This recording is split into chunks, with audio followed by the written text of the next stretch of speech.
The rain fell in steady sheets that October evening, transforming the city park into a landscape of shadows and street lamp reflections. Most sensible people had fled indoors hours ago, but Daniel Westbrook had never been accused of being sensible when it came to his work schedule.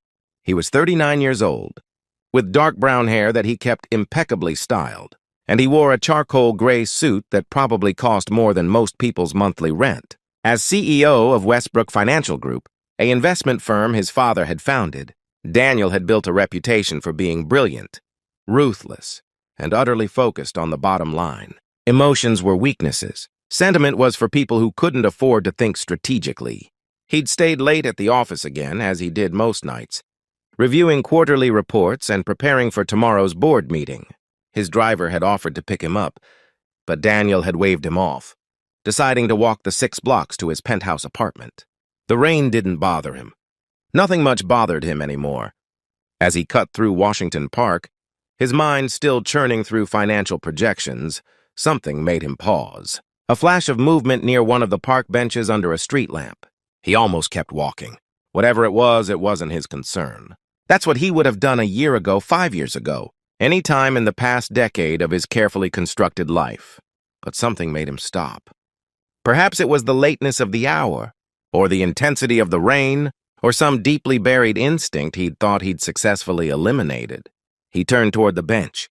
Sitting there, hunched over to protect something in her arms, was a young woman.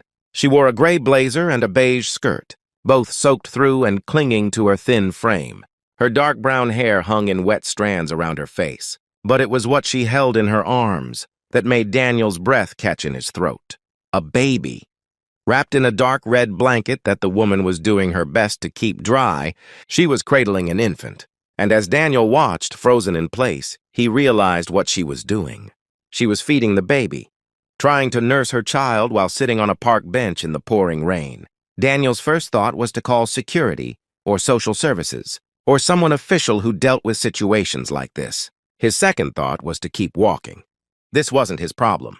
He had meetings tomorrow, responsibilities, a company to run, but his feet wouldn't move. He stood there in the rain, his expensive suit getting soaked, watching this woman protect her baby with her own body, and something cracked in the carefully constructed wall around his heart. He approached slowly, not wanting to startle her.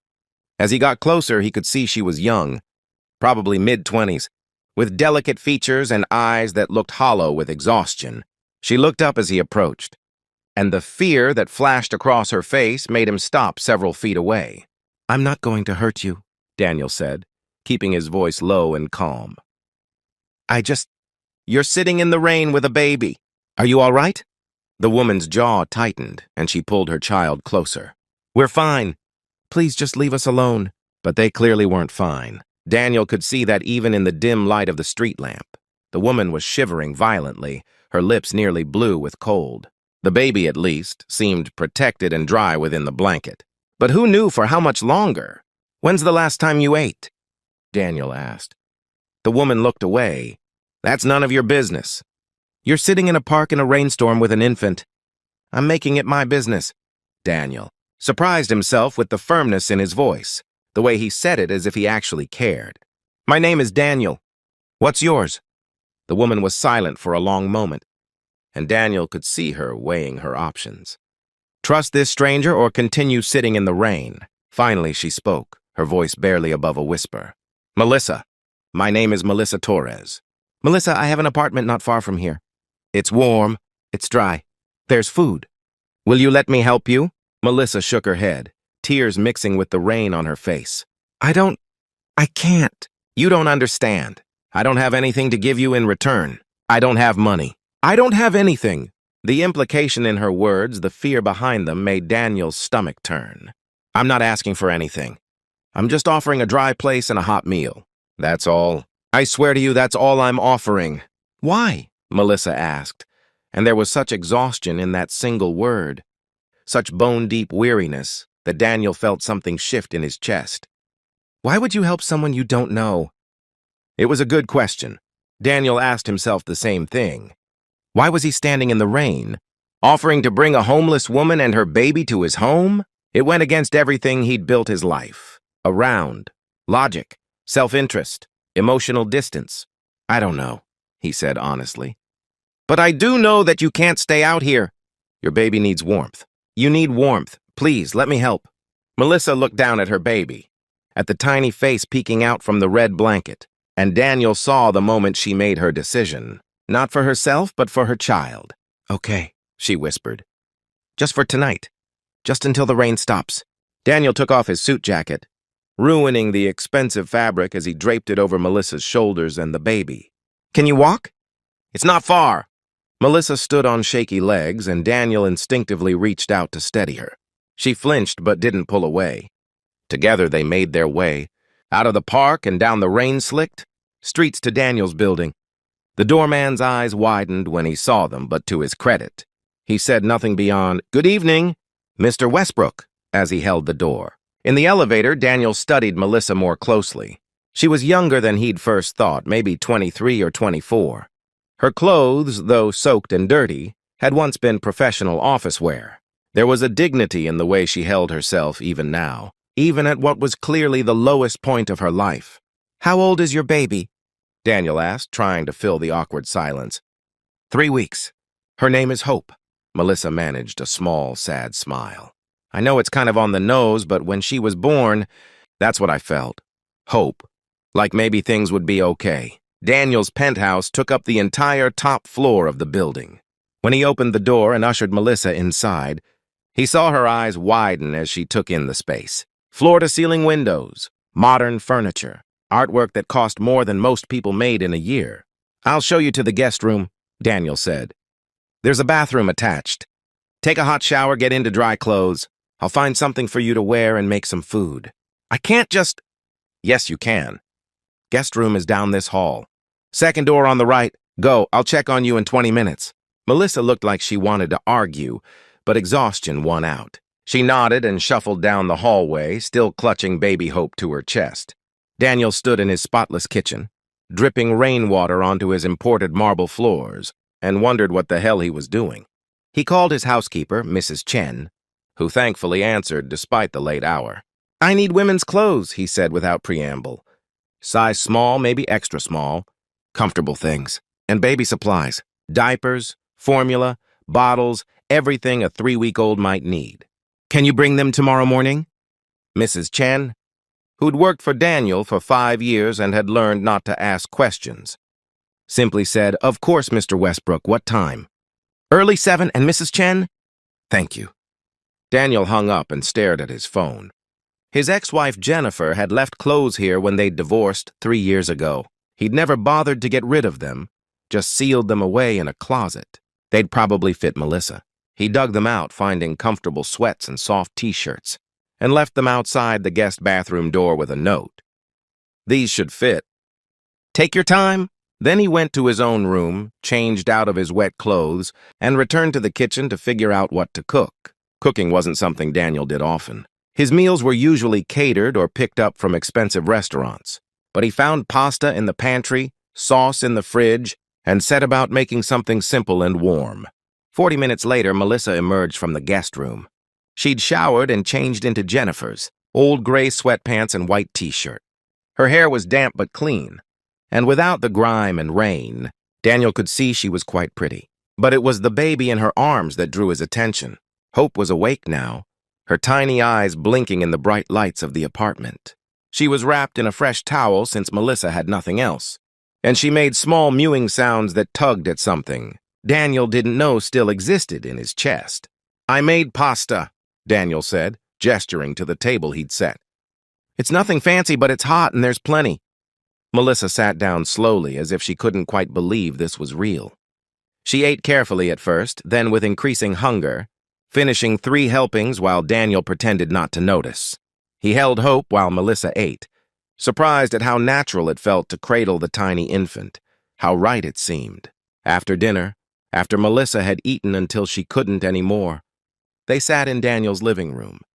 Melissa on the couch nursing Hope, and Daniel in the chair across from them.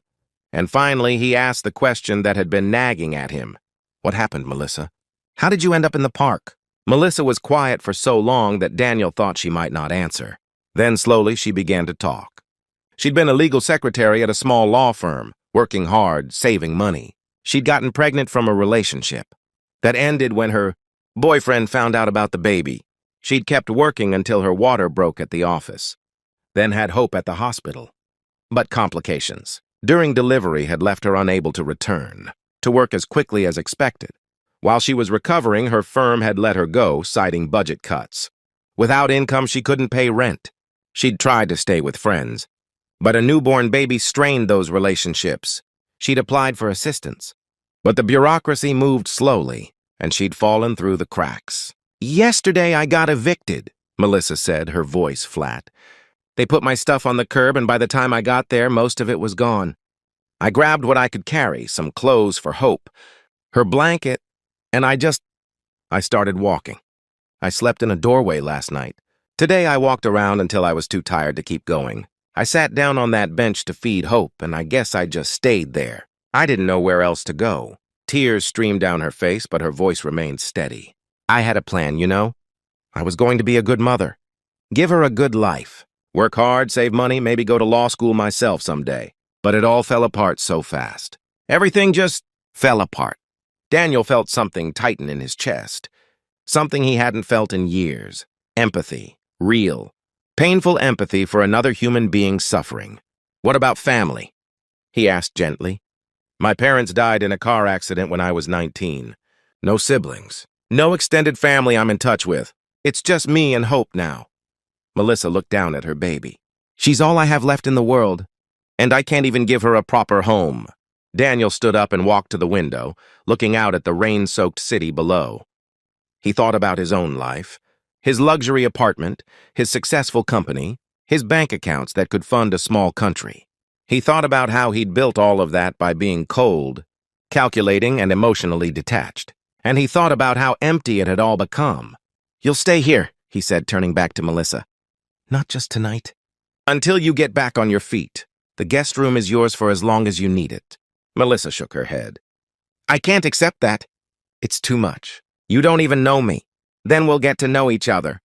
"Melissa, I have 3 empty bedrooms in this apartment. I have more money than I could spend in 3 lifetimes. And you have a baby who needs a warm, safe place to grow. The math isn't that complicated. But why? Why would you do this?" Daniel came back and sat down, choosing his words carefully. "Because 5 years ago, my wife left me. She said I'd become cold, that making money was the only thing I cared about. She said I'd forgotten how to be human. And you know what? She was right. I have been cold. I have been focused only on business and profit. But tonight, seeing you in that park, feeding your baby in the rain, it reminded me that there are things more important than quarterly earnings. It reminded me that I used to be someone who cared about more than just the bottom line." He paused, then added softly, "Maybe helping you will help me remember how to be that person again." Melissa wiped her eyes. "I don't know what to say. Say yes. Say you'll stay. Say you'll let me help you and Hope find your footing again." "Yes," Melissa whispered. "Yes, thank you." Over the next few days, Daniel's carefully ordered life transformed. Mrs. Chen arrived with clothes and baby supplies, taking to Melissa and Hope immediately. Daniel hired a lawyer to help Melissa file for assistance programs and look into legal action against her former employer. He set up a nursery in one of the spare bedrooms, complete with everything a baby could possibly need. But more than that, he found himself coming home earlier, found himself wanting to hear about Melissa's day, to hold Hope while Melissa took a shower or ate a hot meal, found himself smiling when Hope grabbed his finger with her tiny hand, laughing when she made funny faces, feeling his heart expand in ways he'd forgotten were possible. Melissa, for her part, was determined not to be a burden. She insisted on helping around the apartment, on cooking meals, on proving she was worthy of the help she'd been given. Slowly, color returned to her cheeks. The hollow look left her eyes. She began to laugh again, to talk about her dreams for the future. One evening, about 2 weeks after that rainy night in the park, they were having dinner together when Melissa said something that stopped Daniel cold. "I still can't believe that night happened," she said, feeding Hope a bottle. "If you hadn't stopped, I don't know what would have happened to us." "I try not to think about it. But I did stop," Daniel said. "That's what matters." "Why did you, though? Really? You're this successful CEO, this important businessman. What made you stop for a homeless woman in the rain? Daniel thought about that question, the same one he'd been asking himself for 2 weeks. Because, he finally said, you named your daughter Hope. Even when you'd lost everything, even when you were sitting in the rain with nowhere to go, you still had hope. And I had everything. And I'd lost hope a long time ago. I think maybe I stopped because I needed to remember what that felt like. To hope, to care, to be human again. Melissa was quiet, then reached across the table and took his hand. Thank you. Not just for the apartment or the help. Thank you for seeing me. For seeing us. For not just walking past like everyone else did. Thank you, Daniel said, for reminding me why any of this matters. The money, the success, all of it. It's meaningless if you don't use it to help people who need it. You and Hope gave me back something I thought I'd lost forever. As the weeks turned into months, Melissa found a new job, this time at a firm that offered proper maternity leave and child care assistance. She saved money, made plans, prepared to find her own place. But she never felt rushed to leave. Daniel had made it clear that she and Hope were welcome for as long as they wanted to stay. And Daniel? The cold CEO who'd built his life around emotional distance and strategic thinking, found himself transformed by the presence of a young mother and her baby. He laughed more. He left work earlier. He attended Hope's pediatrician appointments and celebrated her tiny milestones, as if they were his own. His board members noticed the change. His employees noticed. The ruthless efficiency was still there, but it was tempered now with something else. Humanity, compassion, understanding that the people who worked for him had lives and struggles and dreams of their own. 1 year after that rainy October night, Daniel and Melissa stood in the same park, at the same bench where they'd first met. Hope was walking now, toddling between them on unsteady legs, giggling with delight. I think about that night a lot, Melissa said. Watching Hope chase a butterfly. How close we came to, I don't even want to say it. But it didn't happen, Daniel said firmly. You survived. Hope is thriving, and everything worked out. Because of you. Because you never gave up hope. Even when you had every reason to, you kept fighting for your daughter. That's what saved you, Melissa, not me. Your own strength and determination. Melissa smiled. Maybe it was both. My strength and your kindness. Sometimes that's what it takes, right? Someone fighting and someone caring enough to help them fight. Daniel looked at this young woman who'd entered his life by chance on a rainy night, who'd inadvertently shown him what his life had been missing, and he realized that helping her had saved him just as much as it had saved her. Come on, he said, scooping Hope up and making her laugh. Let's go home. Mrs. Chen is making her famous roast chicken tonight. Home, Melissa repeated, and the word carried weight and warmth and gratitude. Yes, let's go home. As they walked out of the park together, a family in everything but name, Daniel thought about the man. He'd been a year, ego, cold, distant, successful but empty.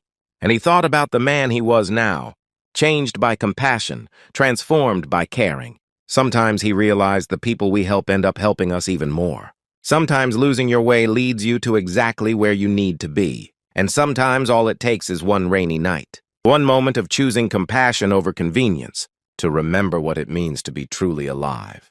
The rain had washed away the old Daniel Westbrook, and in his place stood someone better, someone who understood that the greatest success wasn't measured in dollars or deals, but in lives touched, hands extended and hope renewed. All because he'd stopped walking that night in the rain, all because he'd chosen to see, to care, to help, and in doing so, he'd saved not just Melissa and Hope, but himself as well.